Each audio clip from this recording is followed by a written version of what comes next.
minasyaitonirrajim. Bismillahirrahmanirrahim. Asyhadu an la ilaha illallah wa asyhadu anna Muhammadar Rasulullah.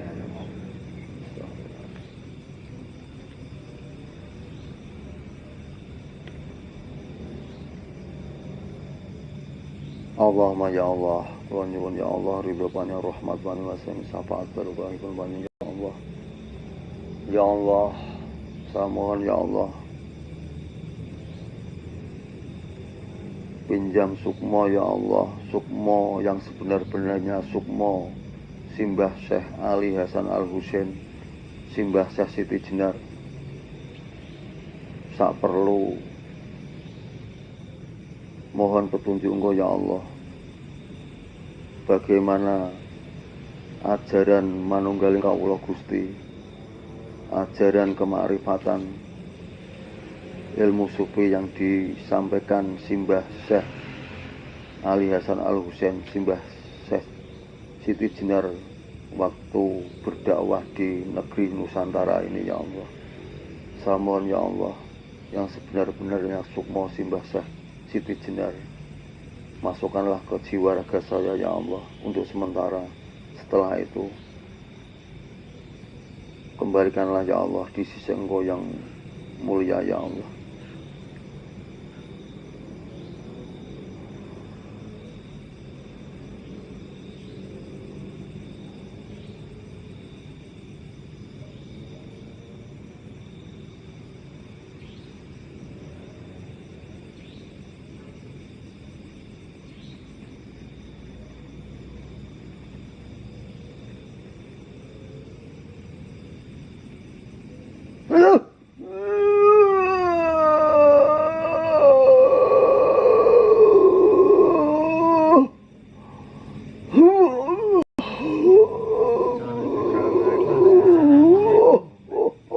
Waalaikumsalam warahmatullahi wabarakatuh. Ada apa kalian semua kumpul di sini?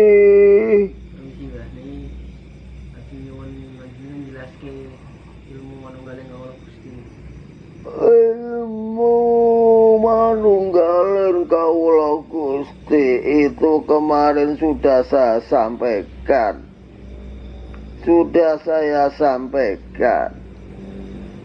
Baiklah, akan saya jelaskan yang sebaik-baiknya supaya kalian semua tahu apa sejatinya. Yang saya sampaikan waktu saya itu berdakwah, mengajar ngaji bersama santri-santri saya.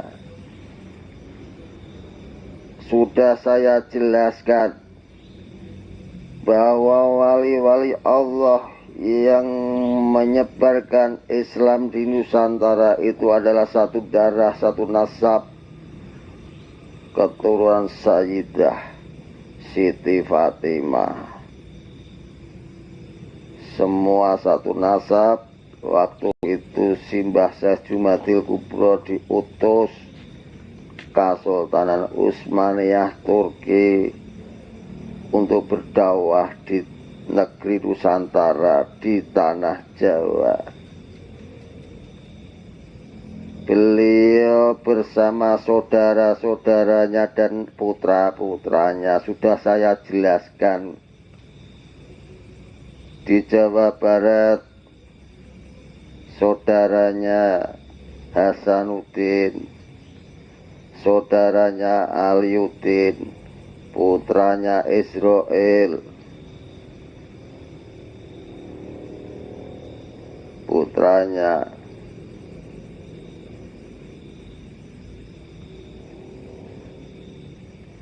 semua ada di Nusantara, di Jawa Tengah, Jawa Barat, Jawa Timur, itu semua putra-putranya sudah saya sampaikan kemarin. Baiklah, masalah ajaran yang saya sampaikan Waktu saya berdakwah tidak lain adalah ilmu untuk mendekatkan diri kepada Allah. Mendekatkan diri kepada Allah dengan jalan menjalankan syariat Allah.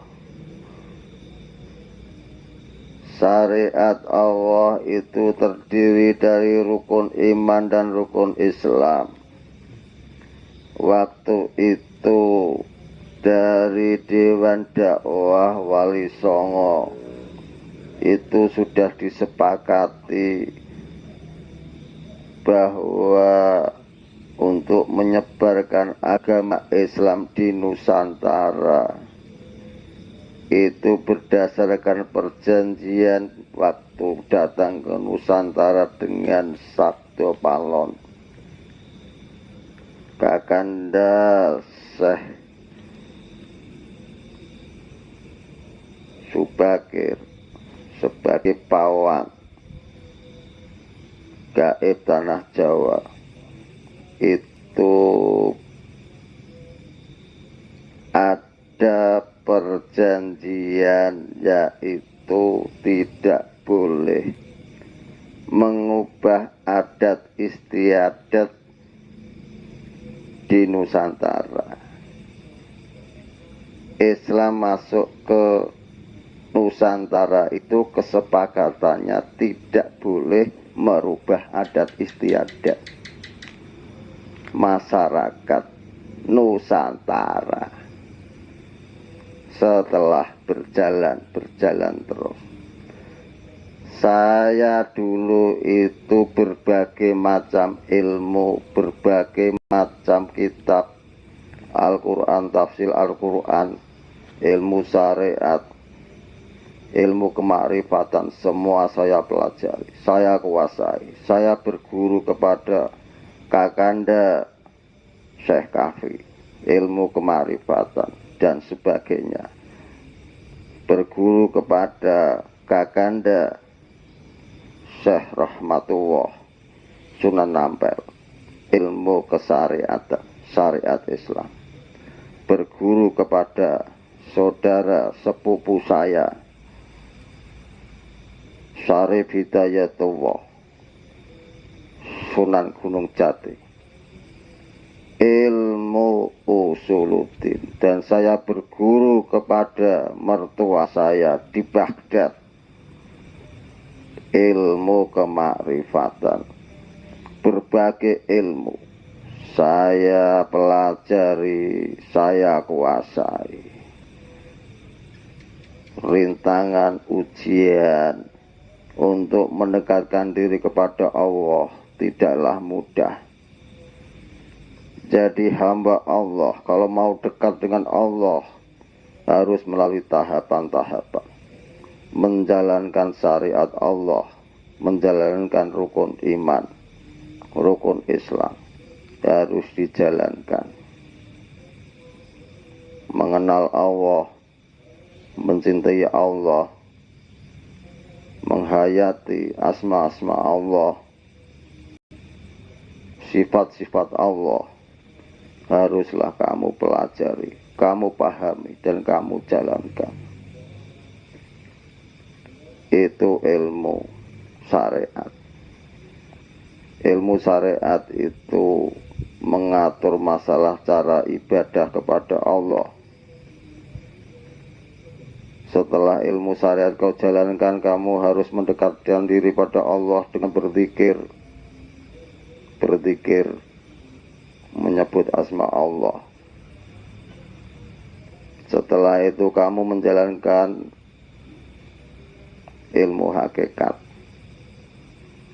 Ilmu hakikat inilah yang akan mendekat jalan, membuka jalan untuk kamu bisa menyatukan dirimu kepada Allah. Setelah kamu menjalankan ilmu hakikat, barulah kamu mencapai menuju ke jalan kemarifatan. ilmu kesufian. Itulah ajaran-ajaran yang saya sampaikan, pokok intinya seperti itu. Untuk pelaksanaannya, saya ajarkan kepada santri-santri saya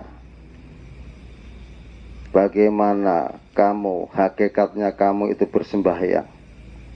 Tata cara kamu bersembahyang, saya ajarkan itu dulu. Bagaimana kamu kalau sembahyang, haruslah kamu menghadap kiblat. Kunci utamanya di situ dulu.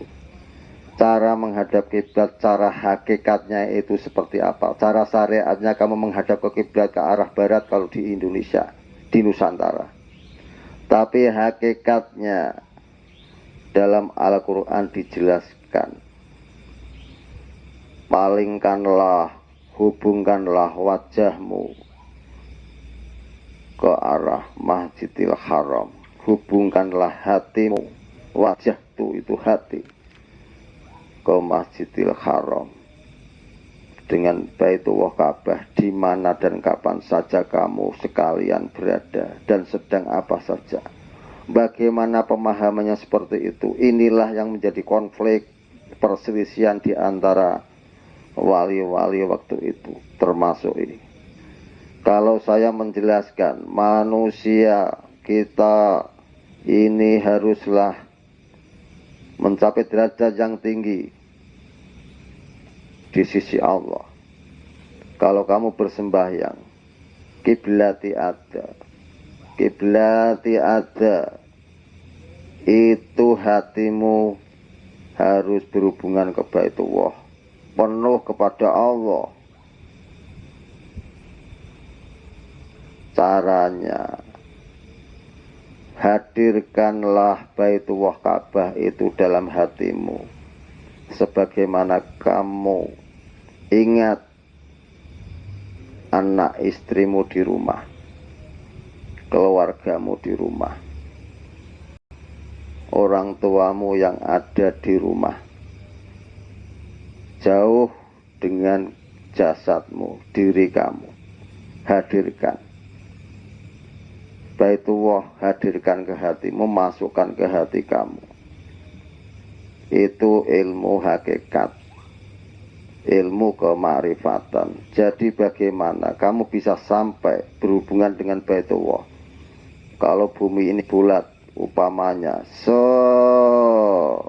seumpama Nusantara itu posisinya di sini atau di sini. Posisi Mekah itu umpamanya di sini. Kalau digaris ini tidak bisa lurus, tidak bisa simetris. Tapi kalau hati kamu yang berhubungan ke Baitullah, itu akan tepat. Kuncinya itu, hubungkan mata hatimu dengan Baitullah. Itu tata cara menghadap kiblat menurut ilmu hakikat. Kalau ilmu syariat yaitu tadi, ke arah kiblat, ke barat, serong sedikit ke utara. Itu cara syariatnya. Setelah itu kau lakukan, kamu baca. Yang kamu baca dalam bacaan sholat, itulah kamu harus paham. Setiap surat, setiap ayat yang kamu baca itu kamu pahami arti dan maksud tujuannya. Iya karena butuh, iya karena stain. Ihdinas siratal mustaqim, itu harus tahu maksudnya apa, dipahami, dihayati. Itulah hakikat. Kalau ilmu syariat, yang penting kamu sholat. Tapi dalam ilmu hakikat, sholat itu penting. Nah, disinilah terjadi perbedaan-perbedaan pandangan. Waktu itulah saya dikatakan banyak yang tidak bisa memahami apa yang saya sampaikan. Cara menghadap kiblat itu aja sudah menjadikan keadaan perselisihan.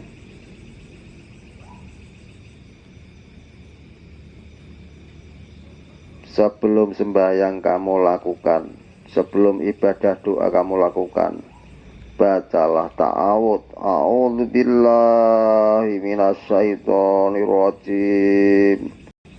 Saya berlindung kepadamu ya Allah dari godaan setan. Bismillahirrahmanirrahim. Kamu pahami arti maksudnya. Setelah itu kamu baca syahadat, 2 kalimat syahadat. Asyhadu alla ilaha illallah wa asyhadu anna muhammadar rasulullah. Dengan kamu membaca 2 kalimat syahadat, kamu akan terhindar dari jalan yang mungkar, jalan yang sesat, tergelincir dari jalan keislaman. Kamu akan dilindungi Allah dengan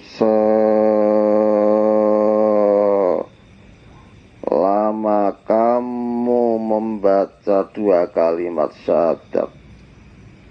Perbauruilah Islam kamu dengan kalimat asyhadu alla ilaha illallah wa asyhadu anna muhammadar rasulullah. Setiap saat, setiap waktu, perbauruilah selalu keislaman kamu dengan bacaan kalimat asyhadu alla ilaha illallah wa asyhadu anna muhammadar rasulullah. Itu untuk menjaga supaya kamu itu selalu golongan Allah yang Islam, iman Islam kepada Allah. Yang kedua, Allah menyampaikan dalam Al-Quran,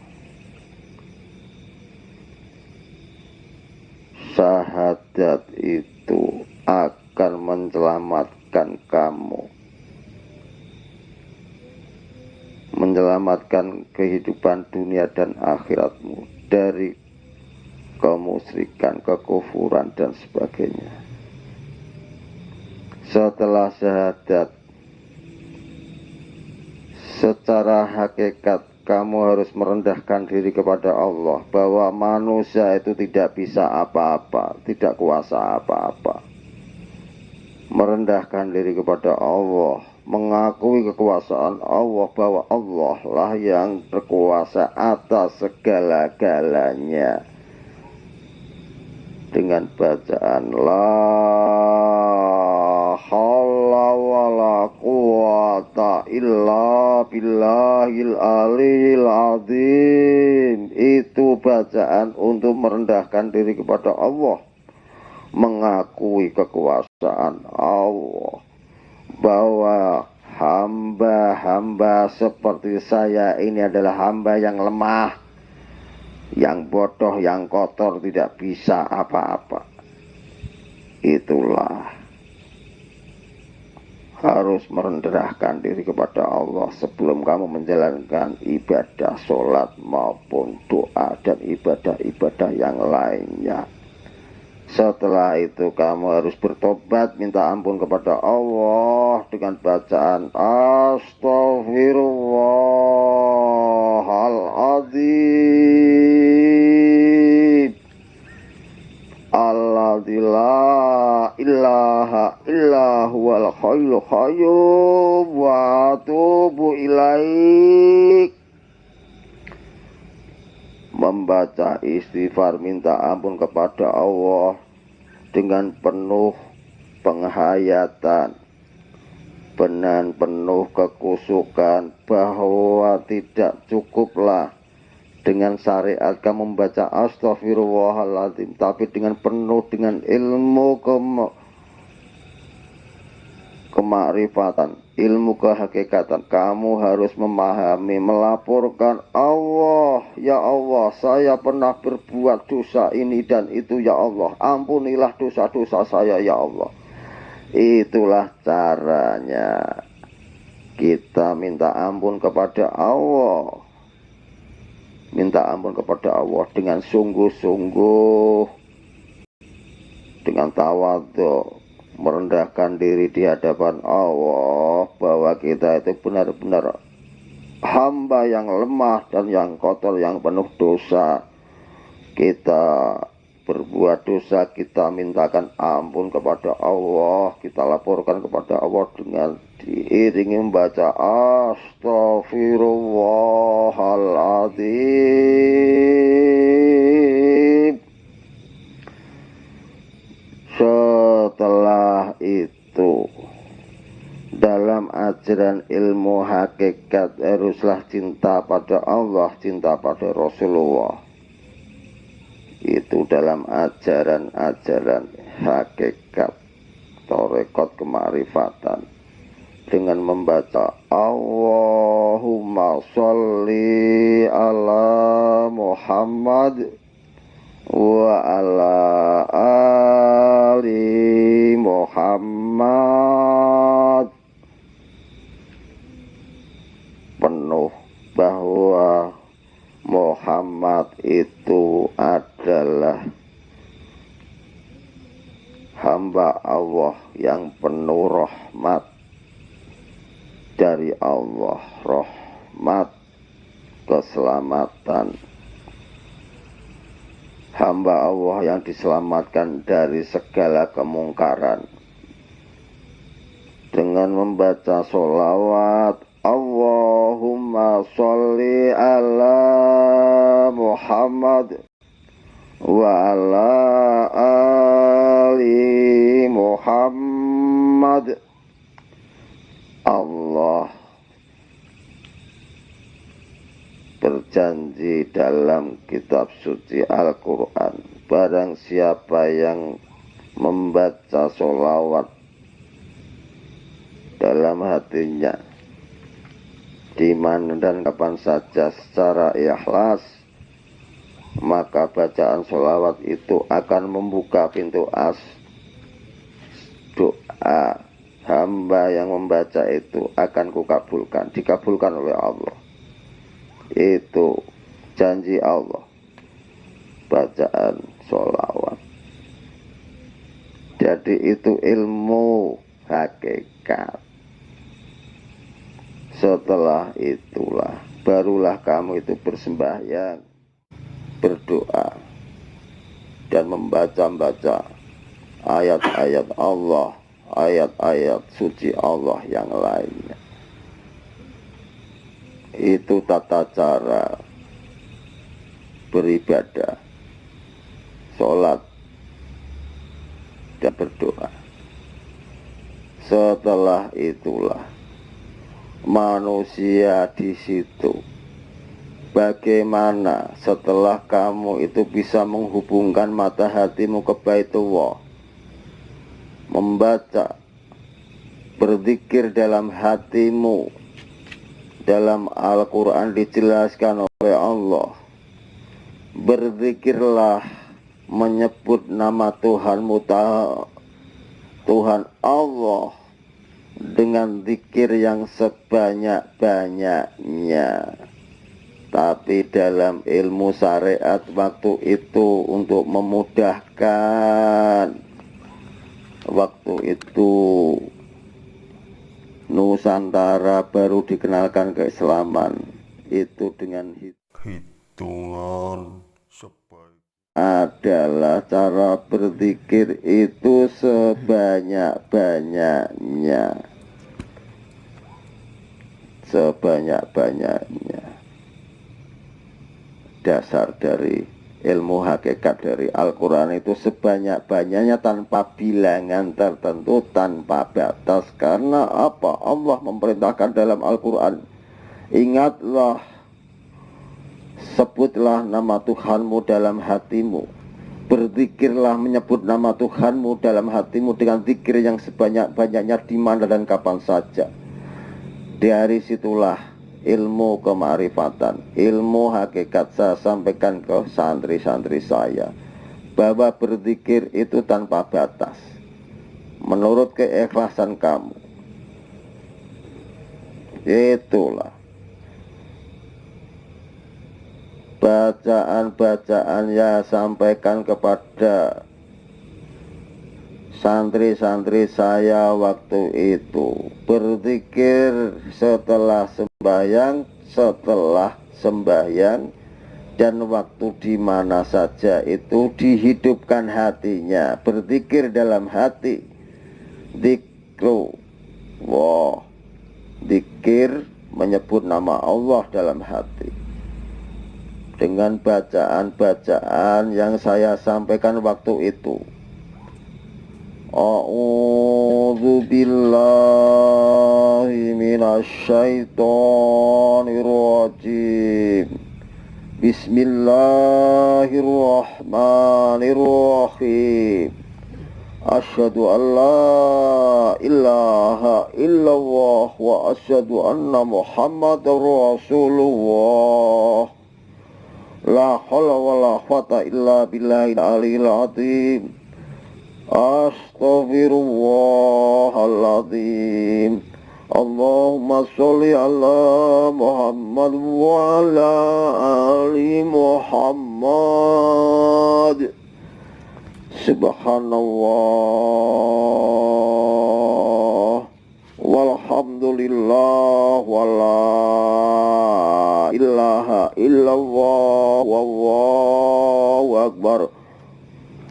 Subhanallah wa bihamdi, subhanallahil azim. Subhanallah hadza qalbi, subhanallah ridwan nafsi, subhanallah zinu aziz, subhanallah bidadil kalimati. Subuhun khudusun, subuhun khudusun, wa rabbul malaikatu warruh. Hasbunallah wa ni'mal wakil, ni'mal maula wa ni'man nasir. Allahu ahad, Allahu somad. Ya Allah, ya ahad, ya Allah, ya somad. Allahu Allah, Allahu Allah, Allahu ahad, Allahu somad. Ya Rahman, Ya Rahim, dan nama-nama asma Allah yang lainnya. Itulah inti ajaran saya. Zikir-zikir waktu saya berdakwah kepada santri-santri saya, zikir setelah sembahyang fardu, sembahyang tahajud, seperti itu ajaran saya sampaikan. Setelah itulah, kalau sudah tahu itu adalah syariat thariqat hakikat, setelah itu kemarifatan. Bagaimana bisa sampai kemarifatan? Kamu haruslah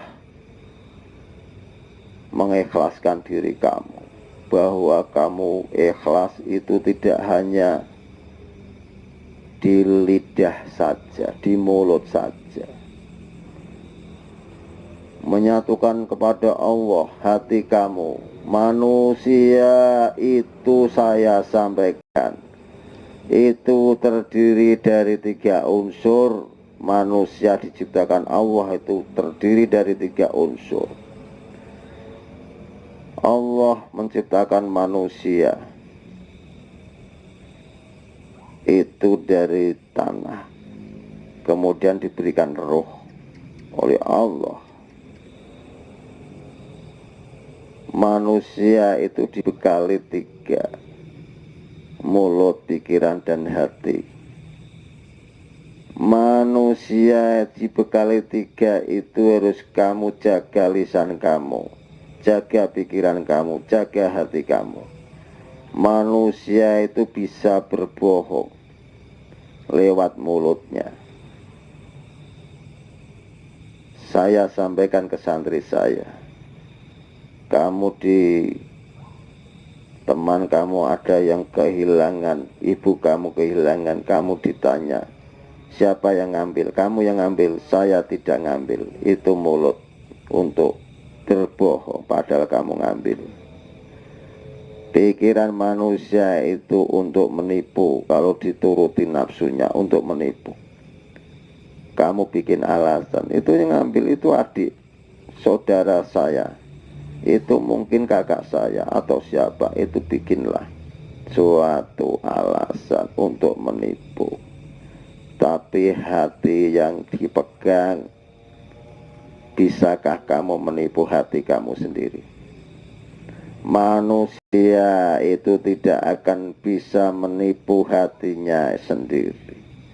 Walau mulut berbohong, pikiran menipu, bikin alasan yang macam-macam, tetapi hati berkata, ya, sayalah pelakunya. Itu contoh. Makanya hati ini harus dijaga, dipisahkan antara pikiran, kehidupan pikiran itu menurut kehidupan duniawi, kehidupan fana yang tidak kekal abadi. Tapi kamu turuti hati kamu, hidupkan hatimu dengan membaca tasbih. Subhanallah walhamdulillah wala ilaha illallah wallahu akbar. Dengan bacaan tasbih mensucikan Allah. Setelah hati kamu itu bisa menyatukan dengan Baitullah, berhubungan dengan Baitullah, maka diisi dengan kalimat zikir tasbih dalam hati. Karena hati ini merupakan jasad wadat yang kasar. Di antara rongga hatimu itu adalah ada roh. Roh itu adalah dalam kekuasaan Allah, dalam genggaman Allah. Hati kamu selalu kamu menyebut nama Allah dengan mensucikan Allah. Nanti antara roh dan hati itu nanti bisa menyatu. Bisa menyatu, disitulah kekuasaan Allah akan timbul dari tubuh manusia. Jiwa raga manusia itu akan membuktikan bahwa Allah itu berkuasa atas diri manusia. Semua pergerakan kamu, ucapan kamu, pikiran kamu itu akan dikendalikan dari hatimu dengan roh tadi yang mengendalikan Allah, bahwa Allah selalu dalam hatimu. Itulah ajaran yang saya sampaikan. Setelah itu kau jalankan, kamu harus menjaga akhlak kamu, budi pekerti kamu, itu pun harus. Kamu harus berbuat baik kepada Allah, berbuat baik kepada sesama hamba Allah, sesama ciptaan Allah, berbuat baik kepada kedua orang tua kamu, tetangga kamu, dan sebagainya. Itulah ajaran-ajaran yang saya sampaikan. Jadi kalau kamu sudah menjalankan rukun iman, rukun Islam, menjalankan syariat Islam, tarekat, hakikat, terus kemarifatan, itulah. Setelah itu akhlak kamu, cara makan kamu, cara bicaramu, itu harus kamu jaga semua. Jadi kamu itu sudah memasuki ke zuhud, meninggalkan kesenangan dunia yang tidak ada gunanya. Hidup dunia itu bagaikan mati. Kematian, awal dari kematian. Kenapa? Kalau kamu sudah memahami ilmu zuhud, kamu akan terlepas dari kesenangan dunia. Dunia ini adalah tiada gunanya. Tidak ada rasa senang dengan harta dan sebagainya. Zuhud, menjauhkan dari kehidupan kesenangan dunia, kemaksiatan dunia itulah. Itu untuk jalan mencapai kemarifat. Contoh seperti itu. Jadi itu tidak mudah saya menjelaskan kepada siapapun. Saya juga menyampaikan ke santri-santri saya yang kira-kira bisa menerima ajaran saya waktu itu. Jadi hidup di dunia itu hanyalah sementara. Tetapi kamu walaupun menjalankan suatu zuhud, tidak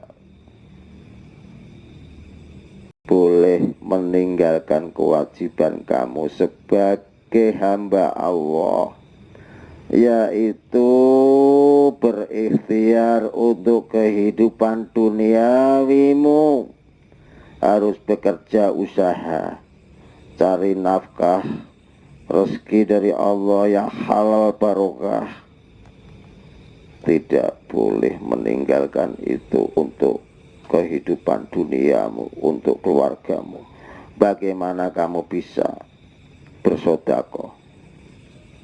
Bagaimana kamu bisa beribadah dengan baik tanpa kamu kerja mencari rezeki Allah? Tetapi tidak boleh berlebihan, tidak boleh sombong, tidak boleh serakah, tidak boleh seperti itu. Itu ajaran kemarifatan. Jadi itulah. Setelah itu kamu harus tahan uji, godaan, ujian yang akan kamu hadapi di dunia itu adalah 3 hal. Ujian harta, ujian tahta pangkat, jabatan, ujian wanita, godaan wanita dan sebagainya. Itu harus kamu perhatikan, kamu hindari. Hati-hati, harus tahan uji, bisa mencapai jalan Allah, mendekat kepada Allah, menyatukan kepada Allah.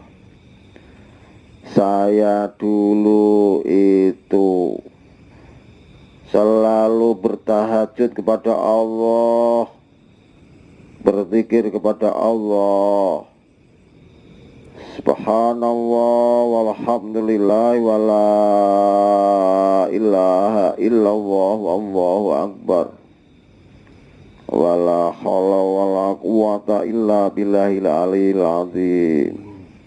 Subhanallah wa bihamdi subhanallahil azim. Selalu ada dalam hati saya, di mana dan kapan saja.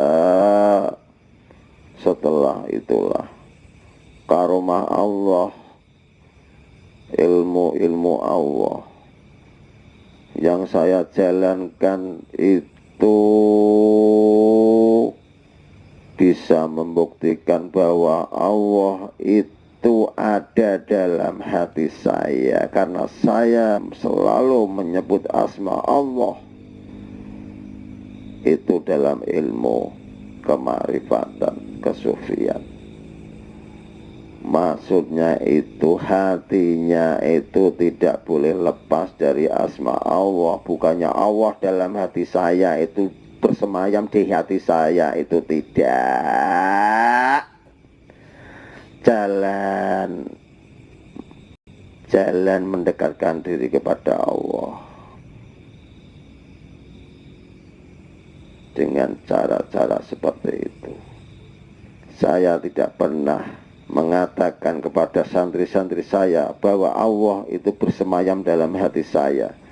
Tapi saya menyampaikan kepada santri saya bahwa Allah itu selalu ada dalam hati saya, karena saya tidak pernah lepas menyebut, memuji-muji Allah dalam hati saya. Itulah kekuasaan Allah akan keluar dari jasad jiwa raga seorang manusia hamba Allah yang mendekat. Berapa saya dulu itu waktu sembahyang, waktu apa saja tergerak sendiri. Raga saya itu dikuasai Allah secara langsung. Allah selalu ada dalam hati saya. Allah ada dalam hati saya. Itulah Allah. Itulah zikir saya. Allah ada dalam hati saya, ada pada diri saya. Allah itulah yang menguasai jiwa raga saya. Semua saya tergerak sendiri. Kemana saja saya minta pada Allah, Allah itu langsung mengabulkan. Diridhoi Allah. Saya mau ke Jawa Timur, ke Surabaya, atau ke Banyuwangi, atau ke Pati, atau ke Jepara. Dengan sekejap mata saya minta pada Allah atas ridho dan pertolongan Allah, sampailah saya ke sana. Karena apa? Jiwa raga saya itu selalu dikuasai Allah. Tubuh saya bisa terbang ke sana kemari karena kekuasaan Allah. Itulah ilmu kesufian, kemarifatan yang saya dapatkan karena saya selalu memohon kepada Allah, taat kepada Allah, bertauhid kepada Allah, menerima semua qada dan qadar Allah secara tulus ikhlas. Itulah yang menjadikan saya itu dikatakan seorang hamba Allah yang selalu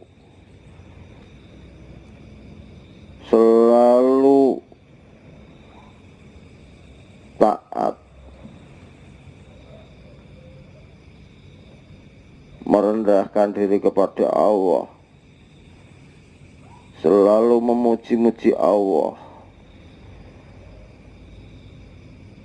dengan cara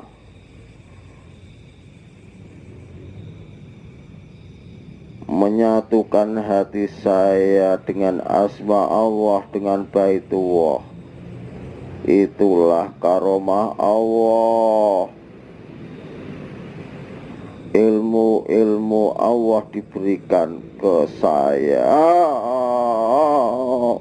Waktu itu saya sholat Allahu Akbar, tergerak sendiri, semuanya tergerak sendiri atas perintah Allah, kuasa Allah. Disitulah bukti-bukti kekuasaan Allah yang ada dalam hati jiwa raga manusia, hamba Allah yang mau mendekatkan diri kepada Allah. Jadi itulah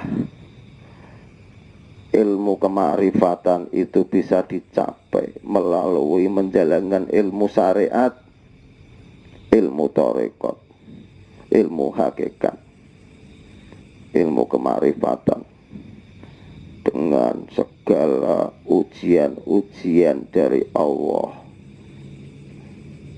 harus kamu tempuh. Dari situlah, setelah itu dikatakan, diejawentahkan, mendekatkan diri kepada Allah, menyatukan hati dengan asma-asma Allah. Nanti Allah akan menyatu dengan roh hati itu, terus eja wentahkan manunggaling kawula Gusti. Tetapi saya tidak pernah mengatakan bahwa saya itu adalah Allah. Tapi selalu saya sampaikan bahwa Allah selalu dalam hati saya. Karena apa? Saya selalu menyebut asma Allah, berzikir kepada Allah, bertasbih, mensucikan asma-asma Allah. Itu intinya. Setelah itulah santri saya banyak yang di Cirebon. Terus saya dipanggil ke Demak menjadi anggota Dewan Dakwah Wali Songo waktu itu. Tugas saya berdakwah keliling Nusantara, terutama di Pulau Jawa. Banyak santri saya, Yai Pengging, Syah Saridin, semua banyak sekali santri pengikut-pengikut saya. Waktu saya jadi Dewan Dakwah, anggota Dewan Dakwah Wali Songo di Kadipaten Bintoron Demak, saya bertempat di Jepara, termasuk Ratu Kalinyamat dulu juga belajar kepada saya. Banyak sekali. Setelah itu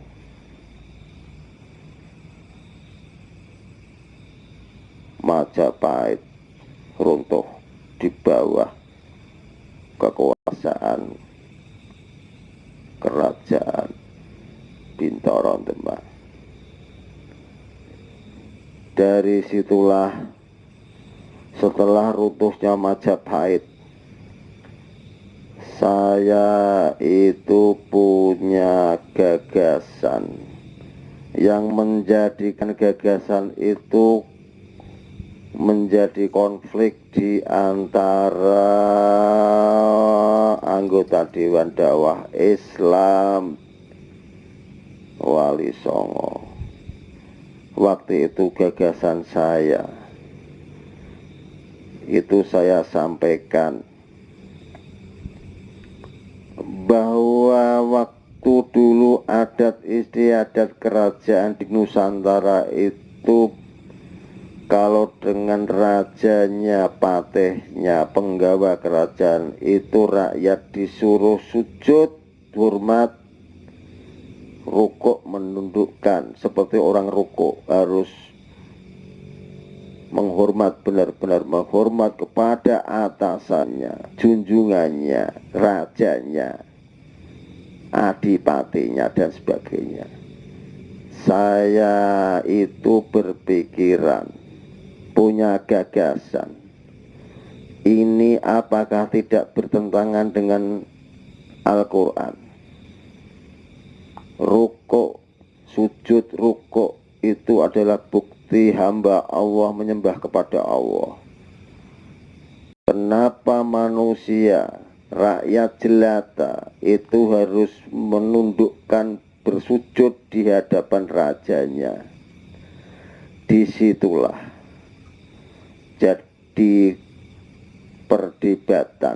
perdebatan di antara penggawa kerajaan di Nusantara dan para wali-wali penyebar agama Allah. Saya sampaikan ke teman, sahabat, ke santri-santri saya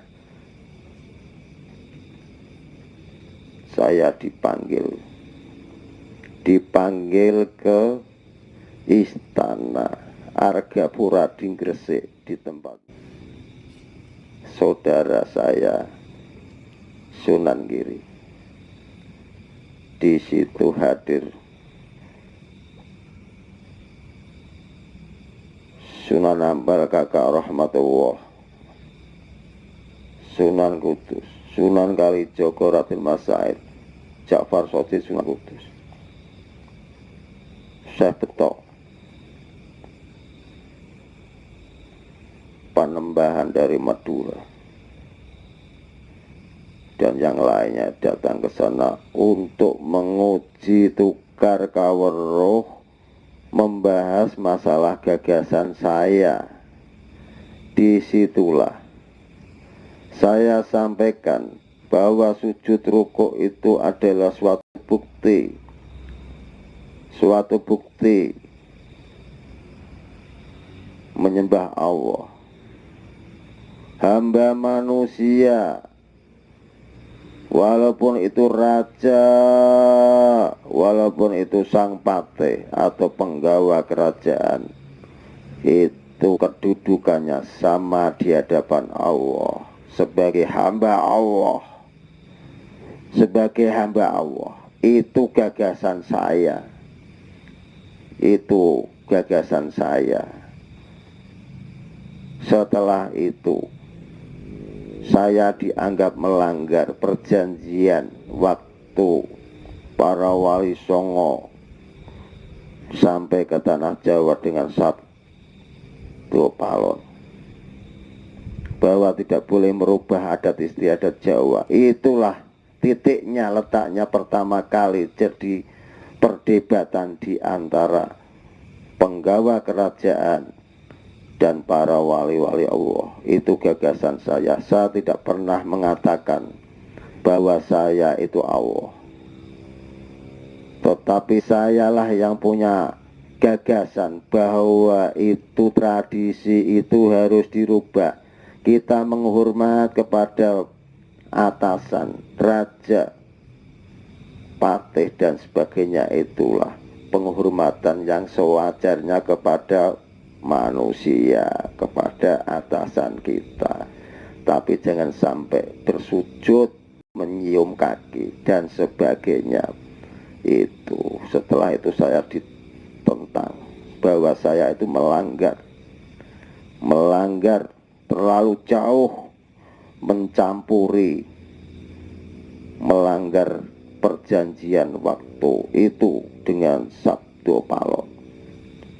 Tidak boleh merubah adat istiadat di Nusantara, di tanah Jawa. Terus yang kedua, ajaran hakikat kemakrifatan saya itu juga melanggar persetujuan Dewan Wali Songo. Karena apa? Dulu itu para wali songo itu menyampaikan, karena di Nusantara Islam penyampaiannya itu sebatas syariat. Yang penting rakyat warga Nusantara itu mau masuk Islam, mau sembahyang dan bertauhid, percaya bahwa Allah itu Maha Kuwasa, sing kuwasa. Disitulah pertentangan di antara Dewan Wali Songo itu. Dua hal itu saya melanggar aturan perjanjian Sabdo Palon. Dengan Sabdo Palon, Syekh Subakir waktu itu dianggap lancang saya. Saya tidak pernah berpikir untuk merubah, tapi memperbaiki. Yang merasa benar belum tentu benar, yang merasa dekat itu belum tentu dekat dengan Allah. Itulah prinsip saya. Setelah itu pertemuan, waktu itu di Gresik selesai, saya kembali ke Jepara. Saya mengajar ngaji, saya didatangi saudara Syekh Maulana Mahkurobi, Sunan Geseng, Sunan Bonang, Sunan Ampel dan Sunan Kudus. Saya dipanggil ke Demak, Bintoro untuk menghadap Raja Raden Tato. Diadakan sidang musyawarah di situ untuk membahas gagasan saya waktu itu. dan membahas masalah syariat-syariat Islam, terutama itu rukuk sujud. Itu menurut ilmu hakikat, rukuk sujud itu adalah untuk menyembah Allah, tapi tidak menyembah pada raja, pada penggawa kerajaan. Itu ditentang. Saya dianggap itu melanggar perjanjian tadi dan tidak menghargai raja-raja di Nusantara. Setelah itulah saya selalu harus mengikuti aturan-aturan yang ada, tapi saya tetap mempertahankan keyakinan saya. Saya menghadap raja, saya tidak bersujud, tidak menunduk, saya biasa. Saya tetap hormat, tapi sebatas dengan manusia. Itulah gagasan saya yang menjadikan konflik besar di Kasultanan Nusantara, Kasultanan Demak, Bintoro, dan raja-raja di Nusantara waktu itu. Jadi mengubah sistem penghormatan kerajaan itu, tidak bersujud, tidak rukuk, menunduk sampai seperti orang sujud rukuk menyembah Allah. Terus di situ juga pembahasan masalah syariat, sholawat Nabi itu ditambah dengan kalimat Sayyidina. Saya tidak setuju. Karena apa? Dalam Al-Quran dijelaskan Allah, janganlah kau menambah dan mengurangi ayat-ayat suci, ayat-ayat Allah dalam Al-Quran. Kalau sholawat Nabi, Allahumma sholli ala Muhammad wa ala ali Muhammad, itu termasuk ayat suci. Berarti kalau menambah kata Sayyidina itu tidak dibenarkan oleh Allah dalam Al-Quran. Itulah perdebatan antara ilmu syariat dan ilmu kehakikatan dan kemarifatan saya di situ terus terjadi. Akhirnya saya itu mengundurkan diri dari anggota dewan, seperti yang saya sampaikan kemarin, mengundurkan diri dari anggota dewan dakwah Wali Songo. Posisi saya, tugas-tugas saya itu digantikan, diambil alih sama kakak saya, Syekh Maulana Maghribi Sunan Geseng, yang kemudian dalam prosesnya posisi saya, jabatan saya di dalam Dewan Dakwah Wali Songo digantikan Sunan Bayat atau siapa. Itulah ceritanya seperti itu. Jadi konflik antara itu yang menjadikan saya itu mengundurkan diri dari Dewan Dakwah Wali Songo waktu itu. Saya kembali ke Cirebon waktu itu. Saya melanjutkan mendidik santri-santri saya di Cirebon sana sampai akhir hayat saya. Jadi ini yang saya sampaikan supaya tidak ada keraguan di antara kamu sekalian. Generasi-generasi yang kamu alami sekarang tidak tahu hal yang sebenarnya apa yang terjadi waktu itu. Tidak tahu kamu sekalian. Itulah dari titik awalnya, itulah saya dianggap menyalahi aturan sistem dakwah Dewan Wali Songo karena saya mau merubah, mengusulkan hormat kepada raja, pada penggawa kerajaan, tidaklah harus bersujud rukuk seperti orang rukuk, sujud seperti menyembah Allah. Kalau hal seperti itu dilakukan, itu menurut saya itu kurang tepat.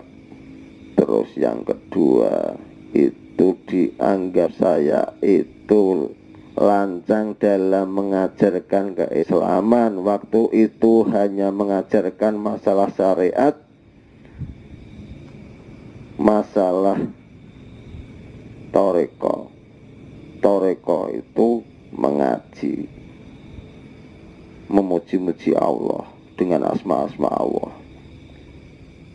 Saya selalu mempertahankan apa yang saya yakini, karena saya itu punya keyakinan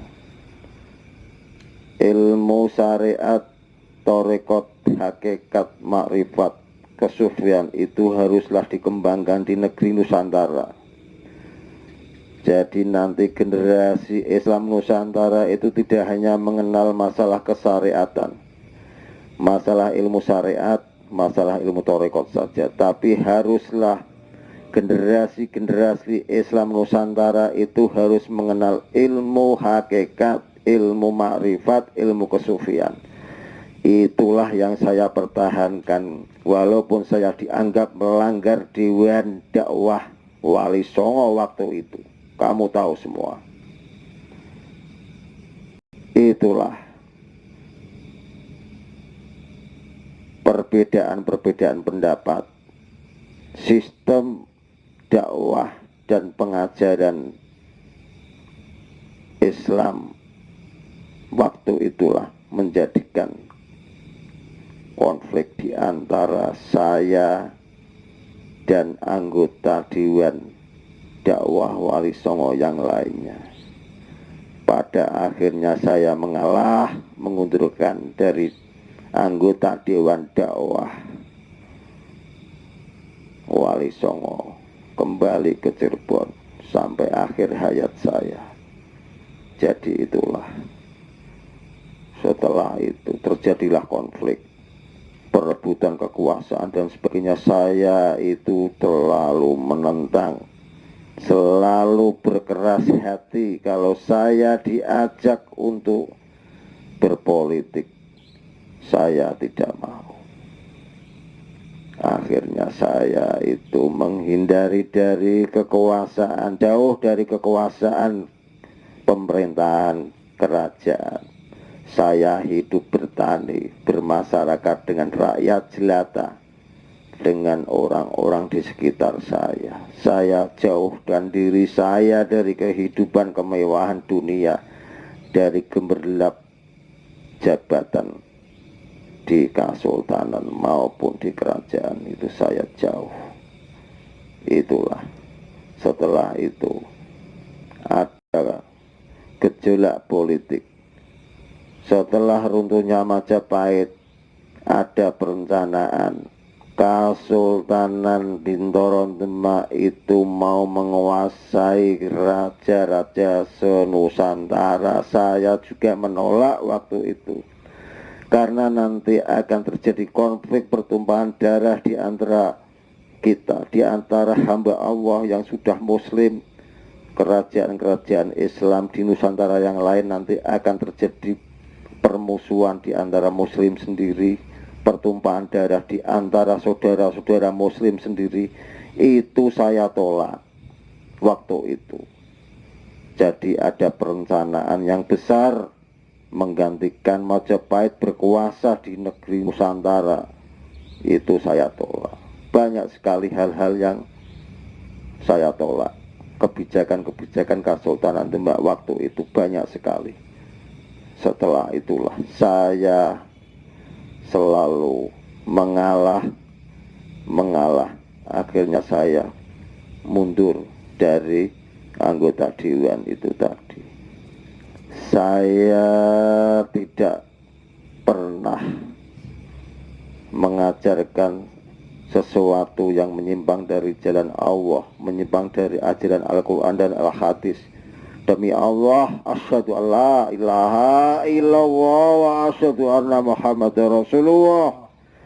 Dan saya dulu itu hamba Allah yang taat kepada Allah, bertauhid kepada Allah, menyembah Allah. Tidak pernah saya mengatakan diri saya itu adalah Allah, tapi saya mengatakan bahwa saya itu hamba Allah yang selalu hati saya itu saya gunakan menyebut nama Allah, menyatu dengan Allah, dengan asma-asma Allah. Itulah saya itu hamba Allah yang taat, bertauhid kepada Allah. Tidak pernah saya itu mengatakan bahwa saya ini adalah Allah, tapi saya ini adalah hamba Allah.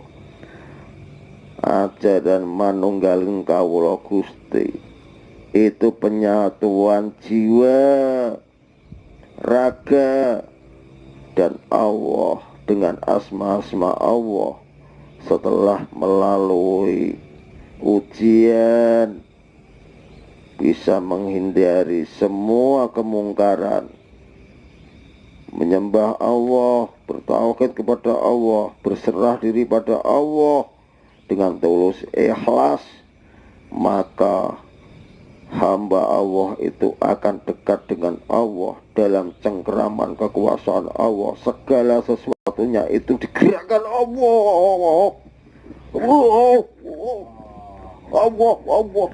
Inilah kekuasaan Allah yang ada di tubuh jiwa raga saya.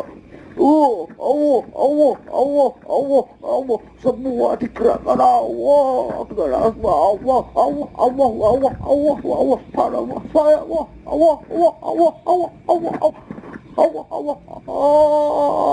Inilah bukti kekuasaan Allah.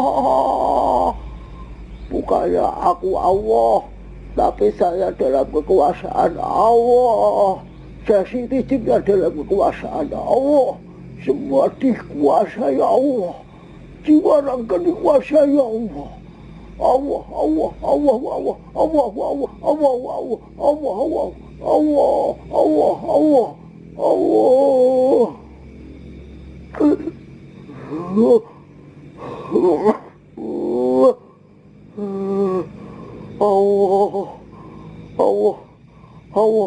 Allah, saya hambamu yang hina ya Allah. Saya hambamu yang hina ya Allah. Saya hambamu yang hina ya Allah. Saya hambamu yang hina ya Allah. Saya hambamu yang hina ya Allah. Saya tidak pernah mengajarkan kepada umat manusia saya sekutu Engkau ya Allah. Saya tidak pernah. Saya hambamu ya Allah. Saya dalam cengkeramanmu ya Allah. Dalam kekuasaan cengkeramanmu ya Allah. Allah menguasai jiwa raga saya. Semua itu kekuasaan Allah timbul dalam jiwa raga saya. Allah.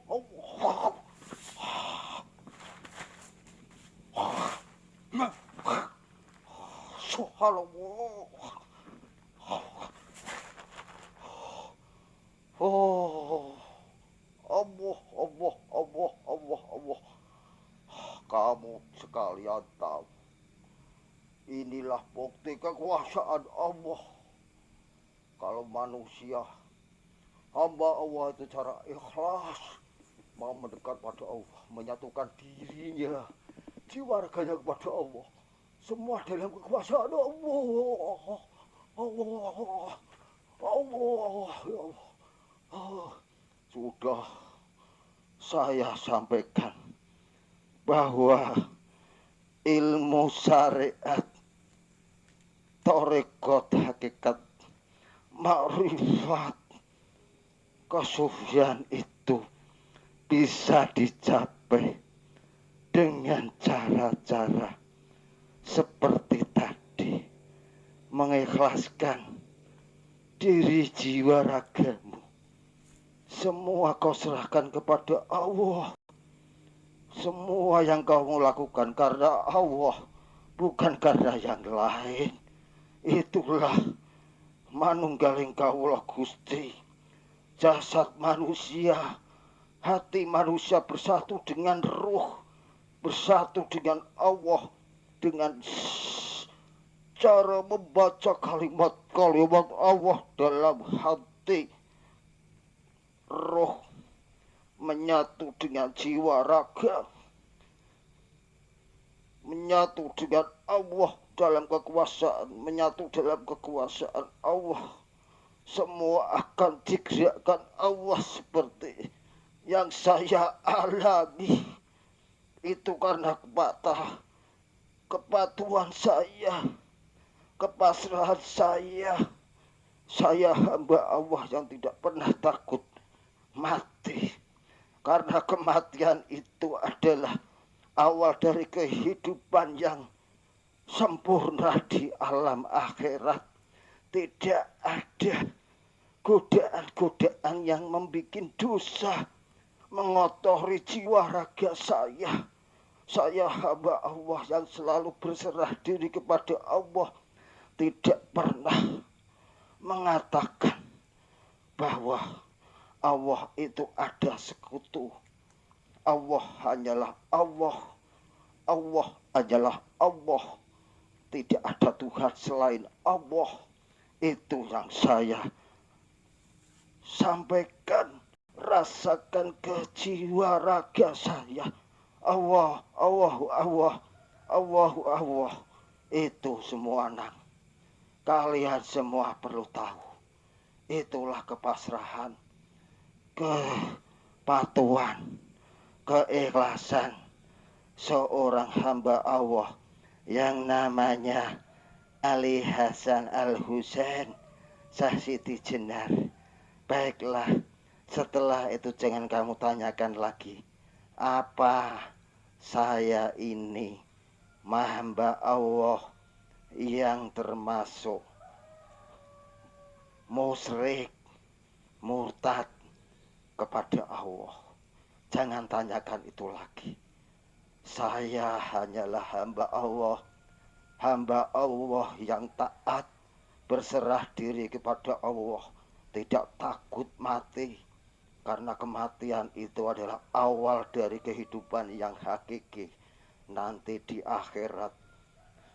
Allah, Allah, Allah, Allah, Allah, subhanallah walhamdulillah, wala ilaha illallah, wallahu akbar. Saya tak kembali. Jangan tanyakan itu lagi. Saya tak kembali. Waalaikumsalam warahmatullahi wabarakatuh.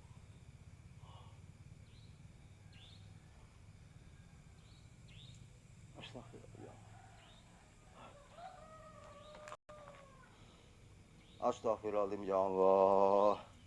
Astagfirullahaladzim ya Allah. Saya mohon ya Allah, ampunilah ya Allah saya ya Allah. Dan jamaah saya ini ya Allah. Kalau saya Didik Suparti berlaku lancang ya Allah, semua ini saya lakukan ya Allah karena saya mendapatkan mimpi jiwa raga saya mau dipinjam sama Sukmo Syah Siti Jenar Syekh Ali Hasan Al-Husain untuk menyampaikan hal seperti ini. Hanya Allah yang maha tahu dan maha benar. Ampunilah saya ya Allah. Allah, Allah ya Allah. Astagfirullahaladzim. Al-Fatihah. A'udzu billahi minasyaitonir rajim. Alhamdulillah. Ya Rabbi.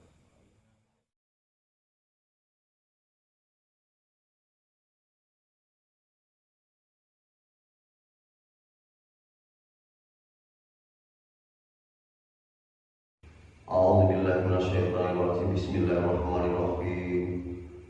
Biridhoillah Allah Subhanahu wa taala bi hajatil qabul ila hadiyati khususon sedoyo semua subscriber akun YouTube Misteri yang Didi, semua umat manusia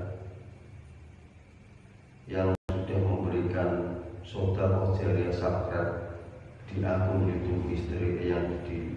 Semoga Allah meridhoi, memberikan perlindungan jiwa raga sekeluarga, memberikan kesehatan jiwa raga sekeluarga selama hidup di dunia, dan memberikan rezeki materi yang halal barokah dan mencarinya tanpa susah payah selama hidup di dunia.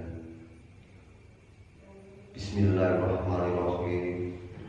Qul la yusibana illa ma qadara lana wa maulana wa ala wa falyatawakkalul mu'minun.